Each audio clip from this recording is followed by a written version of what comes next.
worries. You are welcome to stay the whole length of the session, but I want to honour people's time and let people stay if they want to.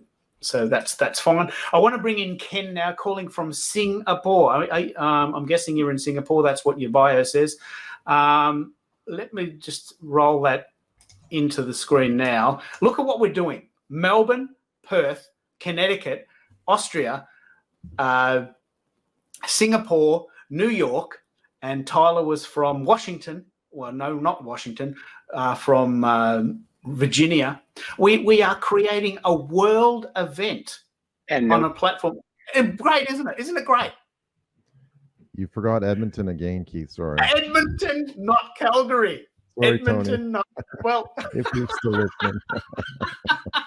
Sorry, there's an old. I'm just kind of taking the mickey here. There's an old rivalry between Edmonton and Calgary. I did grow up in Edmonton and also in Calgary, so I kind of know the difference. But it's one of those city, fun rivalries. The NHL hockey teams, the football teams, all that kind of stuff. And they're only about 3 hours apart to drive, so they're pretty big cities, relatively speaking, of course. So anyway, sorry, I didn't mean to interrupt. Calgary does not have the big shopping center. They don't have West Edmonton Mall, but that's kind of one of the running jokes too. So, well, let's bring Ken in. I want to also say that Helen is here calling in from Chicago, so that's good. We'll bring Helen in a minute. But Ken, tell us what you think digital events could be, and what do you love about them? Let's focus on what's working in the digital event world. I get very excited about it for the simple reason that it's a big planet. I get invited to both participate in and attend a number of events that I would kill to be at. But just logistically, it takes so much time to get to the other side of the world and to get back, especially if maybe it's a handful of speakers, maybe it's not everyone who happens to be speaking. So that ability to pop in and out, and as you said, I love the idea that thanks to technology, it doesn't have to be live because of the 13-hour time difference, for example, between Singapore and New York City. It's really nice to be able to watch these when it's convenient for you, to start and stop them when it works for your schedule. It also allows you to share the best bits. And again, we can get into digital rights and the rest of it. But if I'm at a live session, I'm able to share something. It's like, oh, this was great. I have to share this. This is fantastic. It gives me more capabilities to do that if I'm watching online. So I can bring in other people who can benefit from the content in real time a little more easily than if I am sitting there listening to someone. Let me pick up on what you've just said there. So I'm in Melbourne, Australia, but we're separate to the people that are on this call. And apologies, my lights just went out. 90 minutes and my battery ran out. But so now I'm looking a little bit like a Ferengi if you're into Deep Space Nine. So we've got all these people on the call, but we've also got people on YouTube, on Facebook, on Periscope. They'll watch the replay if they haven't had a chance to watch it live because there's a big difference. They can comment, and we've had lots and lots and lots of comments, and Subjeet's come in to say, hi, Helen. Let me just pick that one up. So there it is. He's watching in on YouTube.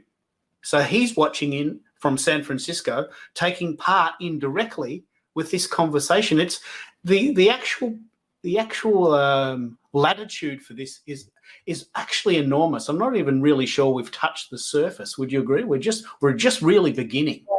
Use the term omni-channel. The idea that if YouTube is your channel, if that's what's most comfortable for you to watch content on, or it's Periscope, or it's some other channel that has yet to exist, this idea where people choose the channel in which they want to consume content, that's very powerful. So I applaud you for putting this on multiple channels, because I really see that being the future, that allowing people the choice of consuming content, of chatting, having that conversation where it makes the most sense for them to do so. Well, let me pick up on what you just said there, because what we call multi-streaming is a thing. I love it. So this particular show, because I'm on the middle plan, we're using StreamYard. StreamYard for $25 a month allows you to stream to 3 places. I choose Periscope, YouTube, Facebook Live.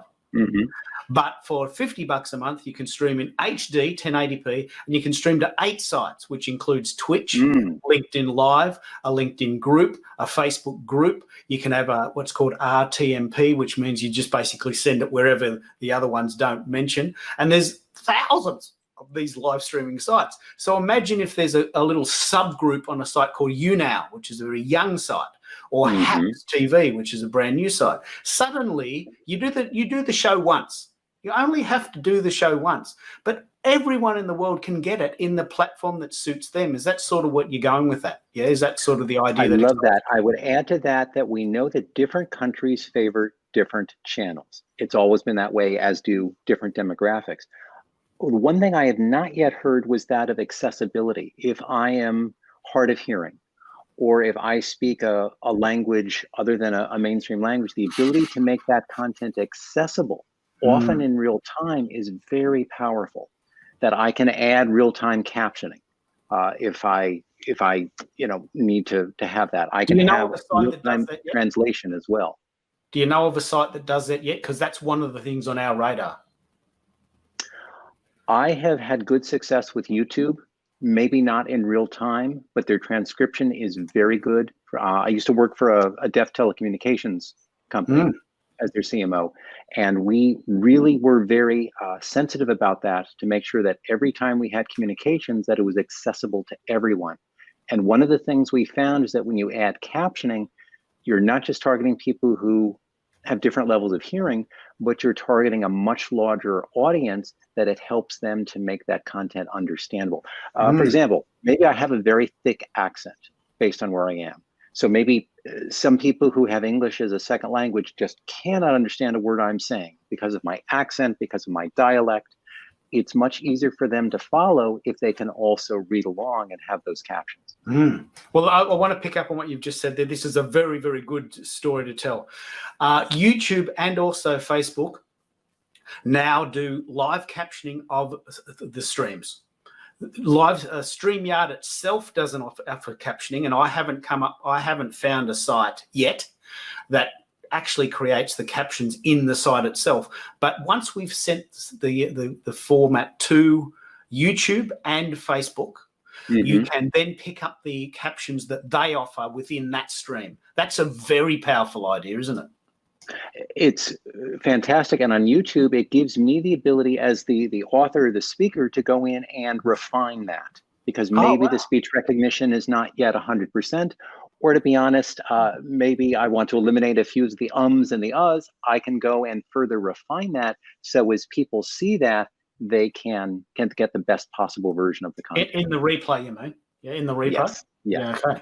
Well, let's hold that thought and bring Helen in. She's calling in from Chicago. She's a very good friend of mine, and we've been chatting about all these sorts of things. Thank you so much for coming in. I know it's very late there. You said, Helen, that one of the things you love about the online world is that you spoke at 3 events in one day without having to get on a plane. Tell me about what you think's working in the digital world. Well, hi, Keith. First of all, it's an honor to be here. And we finally meet, right? We've been talking online forever. And you and Irene as well, we talk online so often, but rarely have opportunity to meet.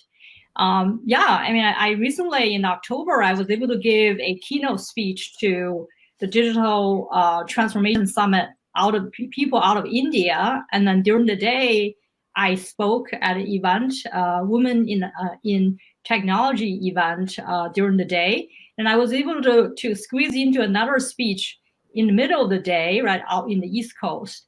So that could never have happened without the digital. Imagine, right? There was no way you at least have 3 weeks, right? One in the West Coast, one in East Coast, one in India. So the possibility, I would say, the online events really extended the possibilities and opportunities. Yeah. And what do you think we can do better? What are the things, what's missing in the current 2021, January 2021? Yeah. What's missing in the online world that we can do better? Because I'm really keen to push the envelope. So I just finished writing a book. It's being released in April 2021, right, this year. What I would like to have really make the digital event more personal when I say personal, right now you look at the screen, it looks like CNN newscast. I like to just make a slight change, right? Leverage the augment or virtual reality, even have a round table, and then allow us to pick a chair before we get, join the event. So we were able to sit in our chair and then as if we're sitting next to each other. That's a simple change, but make it really real and more personal. You can actually talk to each other. I think that's one small thing. And I also have been to events where they create these apps, right? So they allow you to meet each other before the event, to get to know each other. Then you get to stay connected with each other after the event. I think those are small things that could really enhance the engagement. I do love what Cam mentioned earlier. I talk about auto translation, right? Like people around the world, like one of the events I went to, they had 300,000 registrants with 100,000 people actually attended the event. So I was shocked to see, the kind of the level 10, but a lot of them may not be native speakers, right? It'd be nice to allow people to be able to see or pick and choose their own language. When they join the event, they can pick and choose the language to attend. And so make that more engagement. Like the other thing is I think the ability to track some of the messages post-meeting. Some of the tools already have, like Glibfry, they already have that. It'd be nice to have auto-generated alert to speaker as we speak, right? For example, if I'm muted, I did not realize I'm muted. The auto-generated message, rather than keep telling me you're muted. Everybody, every time you get on Zoom call, 1 out of 10 meetings you're gonna have people being muted without realizing that person's speaker is on mute, right? It'd be good to have auto check or little alert, auto-generated alert. So I like to see more human-machine interaction enhancement, right, throughout the two and make it more real, as if we're in the same room. Well, I want to pick up on this because I've been experimenting. It's very early days, but I've been experimenting with the site called HAPS, HAPPS.tv. Now, the way I describe that is, imagine if Periscope and Zoom had a baby. It would be HAPS TV. So they've got an app which you can use on your phone, and it's just, here's me at the tennis, and guess what? I just ran into this guy who's complaining that he can't get his hair cut, and he's locked in his room, and poor him. And so you're having a chat to maybe this famous tennis player who's complaining that the food's cold, and I'm using that as an example because at the moment the tennis is in Melbourne and they're complaining about really silly things. But they also have a desktop version, which at this stage is very, very clumsy, and it allows you to have up to 6 people. But the reason I like HAPS and where this is going with sites like Hopin and AirMeet and all these sites that we're going to be trying on this series is that you have this facility that on the top right-hand corner, whoever is speaking, their details show up. Okay, Keith's speaking. Connect with him on LinkedIn. Here's his LinkedIn page. Here's Keith speaking. Why don't you connect with him on Twitter? And what we are, Doyle and I and Irene as well, are talking about is, wouldn't it be great if inside an event we could tweet it and say, hey, we're at this really cool event. Click here to come in and have a look at it. And so the interactivity is not quite there yet, but sites like HAPS and Hopin do have the facility to have your social signals listed. So you can connect on Instagram or Twitter or Facebook or wherever you are, so that this is the sort of stuff I really want to do. If I'm on a call, I want to be able to connect with Ken and Helen and Irene and Doyle if I'm not already. And so suddenly you're keeping it going, because we've all got, and I've still got a box here, a box of business cards that you just never get round to, Exactly. You promise that you will, and everyone's had this experience. I promise that one day I'm going to lock myself in a room and I'm going to contact everyone I met at that event last week. Some people are very good at that. I never am. And I've got thousands of business cards in a box. I never. Does everyone hear me on this? Is this the problem? Yeah, wasn't that your New Year's resolution, Keith, though, to go through that? So we're going to be watching you. Does everyone have that same problem, or am I the only one? No, I've got a stack. Yeah. I don't know. I haven't printed business cards in a while. Yeah. Does that sort of touch on what you were saying there, Helen? Yeah, I echo what you just said there. As a matter of fact, the challenge is not to meet people. The challenge is how do you sustain the networking, right? Yeah. Beyond the event. I mean, that's so important. It'd be nice to have a way in during the event, right, as you said, on the side, and then connect the people so that they stay connected. And then also maybe you have maybe a bot or whatever to remind you, hey, it has been a month since that event. It's time to give Keith a call. Right? Like a reminder. Yeah, exactly. So those are all through the app or whatever we create, and then it will be good to have auto reminder to remind people to reconnect with someone you just met at an event, at such event, right? What event you met, because it's hard to keep track of as you go through many events. If you're a speaker, frequent speaker at multiple events, it's going to be challenging to remember exactly which event you met with the people. Can I bring Ken in on this? Is this a pain point for you too, Ken, or have you seen that done, or is it yet to be done? It's funny because I tend to do it in the moment. That when someone gives me a business card, I will immediately go and ask them, because oftentimes people still do not put their social networks on their cards. And just because one is listed does not mean that someone is active on it, or that's really where they hang out because business cards are maybe printed some time ago. So I will make a point of saying, where do you spend the most time online so I can connect with you and do it right then and there from the mobile phone. And maybe that's cheating, but I realize myself, I'm probably not going to do it once I get home or forget the event and get distracted by something shiny. So that allows me to do it in the moment. Also, if I can take a quick browse at what their presence is, for lack of a better term, what is currently of interest to them, I can actually use that live in that discussion with the person to find a way to better connect. And often we are trying to sell ourselves, sell our business, sell our products and services. So I think that helps to move forward the connection that much more quickly while you're still there live with the person, if you can get a little sense as to who they are and where they spend their time. A big hello to Subjit, who's been with us for pretty much the whole show. Thanks so much for your great comments there, Matt. Look, why can't we see Sarjeet? Where is he? Isn't he going to come on? No, he's coming on another show. He's coming on another show. We're going to we can talk all about the cricket. 17 runs to go, and there was only 17 balls. Really amazing sort of experience there yesterday. But because he's an Indian, we're Aussies, and we love cricket. But I really want to pick up on this idea that there's tech that's in the process. We're right on the cusp of tech that we are trying ourselves. Remo, hop-ins.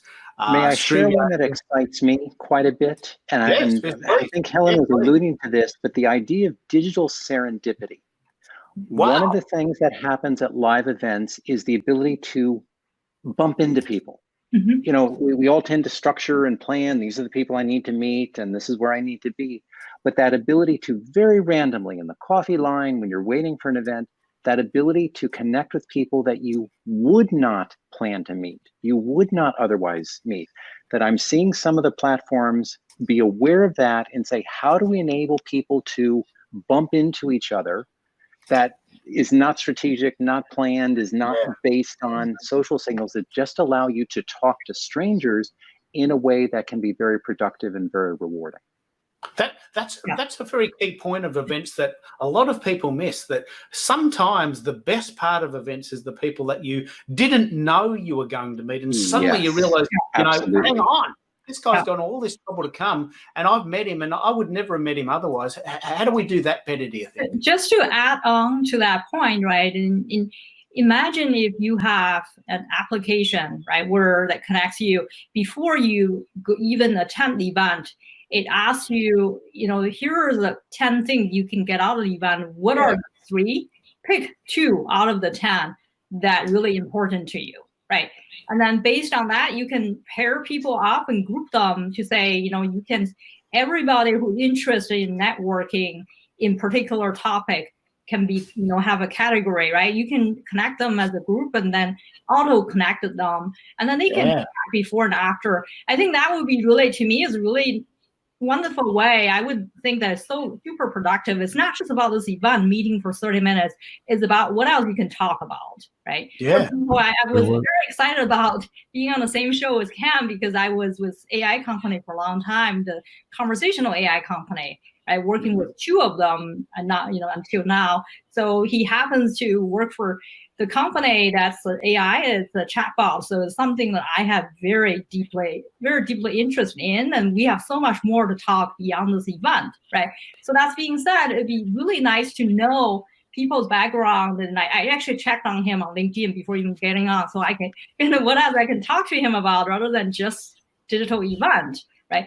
So be good to have this digital serendipity where the capability to connect people through common interest and then through different things. And then the machine or can even auto generate those kind of networking opportunities for you before you even realize that, right? You upload your profile and then the tool can help mapping people based on their interest, based on their experience.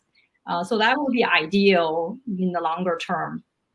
I love that idea, Helen, of AI-powered digital matchmaking for business people. Yes. So I won't call it dating, but that idea of bringing people together who may have common interests and it may be from let's say you're big into purchasing and maybe you work for a completely different industry or completely different company, but you're very interested in purchasing best practices. Well, that may be of great interest to me, especially because I'm maybe in a totally different industry. And because of that, maybe we wouldn't ordinarily come across each other. Absolutely. So that's very exciting where potentially the intelligence itself can help us to find people that we have reason to talk to each other that we may not even be aware of.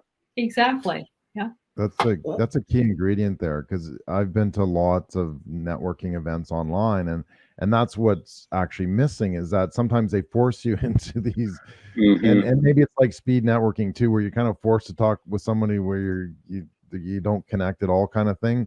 So if you could, preempt that with some sort of algorithm that says, hey, you should talk to Doyle, you should talk to Ken because Ken is into digital, or Doyle should talk to Helen because she's into events. That kind of piques your interest very quickly, and that to me you can connect very, very quickly. It's like, okay, yes, you have a speed networking event, but here are the 5 people that you're going to talk to based on whatever, some form of criteria. I think that could be, explosive, really, quite honestly. It's fair to say the people who get this right, who really create value by really enabling networking in clever ways, will probably be the winners in this online meeting space. Absolutely. With that in mind, how do you think the players are going? Hopin, AirMeet, StreamYard. How are they doing it so far? Are we close to getting it right, or is there a long way to go? I think we needed a combination of that with Facebook, with the combination of those two, right? Not just one. So the alliance partnership really needed to take where we are at to the next level of digital events. Yeah, I agree. This has been a very, very exciting chat. We're coming up almost to the 2 hours. I want to give everyone a chance to wrap up. Irene, can you jump back in and say what you think we've achieved over the course of the 2 hours? We've had lots and lots of really great events, or lots of great speakers talking about their events. What do you think the key points are that you've picked up in the whole time that we've been on?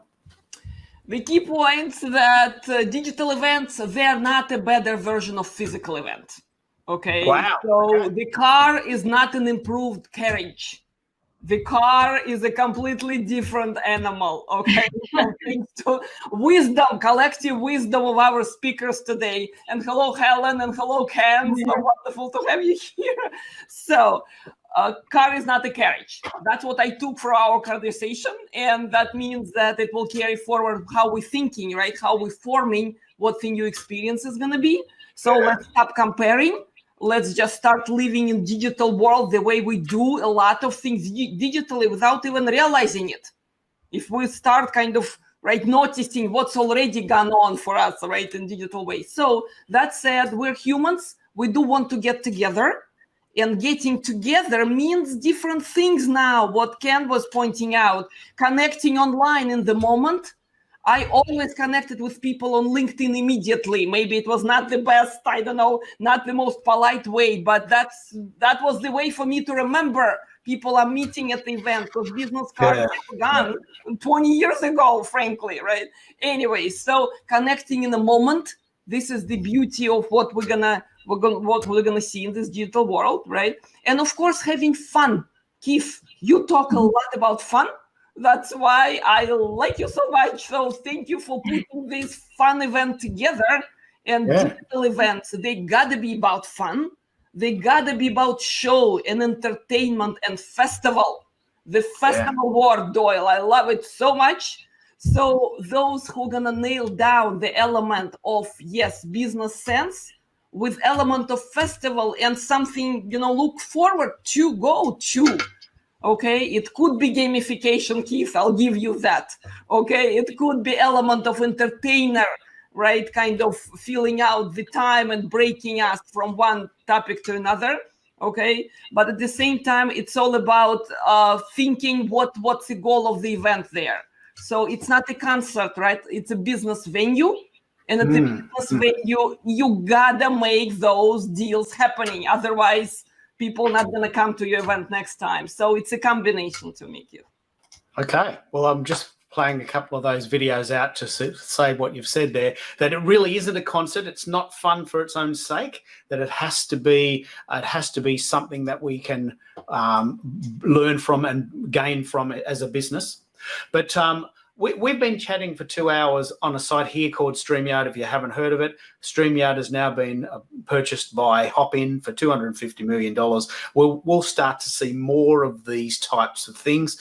This is the first of a series of events, or a series of shows that I am jokingly said why digital events are better than real life. Now, of course, that is a little bit controversial, and the topic itself seems a little bit ludicrous, but events are not online. The car is not a carriage. And if we stop the comparison and we take digital for what it is, then I think we'll win. So I want to give everyone a chance to wrap up, give everyone a chance to tell people how they can contact, and I'll be sending out the recording and some snippets, some video highlights later. So Helen, tell us about your book and how people can contact you. Well, people can get hold of me through Twitter. My Twitter handling is at Helen Yu. I'm actually on Twitter every single day, every single night, right? You can also reach me through LinkedIn, quite active there. My book the title is undecided as of this point, but it's a decision framework for founders and executives to scale their business faster. Brilliant. In the book, described 5 growth disconnects, right, on the framework. So I look forward to sharing more with everyone next time when we chat. Yeah, well, we're definitely having one of these every week until Easter, because that's as much as I want to run this until daylight saving, because that always breaks my head apart when we have to shift time again. So I'm running an event every week until Easter. But Ken, tell us how we can contact you, and I wanted to thank you very much for coming in on Singapore time. Appreciate it. It's fun to be here. I'm on Twitter and LinkedIn, as is Helen, at Ken Herron, KenHerron, on both LinkedIn and Twitter. So look forward to connecting with everyone. That's brilliant. Doyle, bring it home. Tell us what you got from the event, and we'll wrap it up now. It's coming up to the 2-hour mark. What do you think we've gained from the 2 hours we've had here, and what are the key lessons? Well, I think fundamentally is that we can look at how do we actually build a new narrative with digital events, creating that digital experience, adding those different capabilities. I talked about, distance is irrelevant, space is irrelevant, time is irrelevant now. So we really have a key opportunity here to sort of redefine what that digital experience is.